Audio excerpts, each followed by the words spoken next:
In this video, you'll learn how to attach a file in Mailchimp. By the end of this guide, you will be able to include files in your email campaigns effectively. Start by navigating to the Mailchimp homepage. You can do this by entering the Mailchimp URL in your web browser. Once the page loads, ensure that you are on the home screen where you can see your campaigns and account overview. Next, locate and click on the button labeled Create Email. This option is typically found in the top right corner of the interface. After clicking, a new dialog will appear, allowing you to select your email type. Once this appears, click on the option that says Start from Scratch. This will take you to the email editor where you can customize your email content. You should see a blank canvas for your email layout once you have made this selection. After that, type in the text for your email and highlight the portion of text that you want to turn into a link.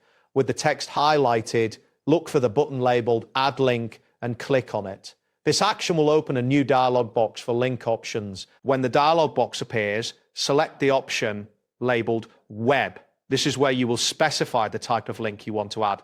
Next, click on the option labeled File to indicate that you will be attaching a file to your email. After clicking on File, you will be presented with options to upload files. Click on the option that states Upload from Device. This will prompt you to browse your computer for the file you wish to attach. Make sure to check the file size before uploading, as larger files may take longer to upload depending on your internet speed.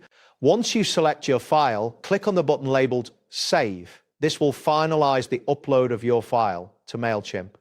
You should receive a confirmation that your file has been uploaded successfully. Next, click on the button labeled Save and Exit. This ensures that all your changes are stored. After saving, the interface will take you back to the campaign overview. Finally, to send your email with the attached file, click on the button labeled Send. You will see a confirmation dialog to finalize your sending options. Ensure that all details are correct before completing this action. That wraps up today's guide. Thanks for watching and catch you in the next tutorial.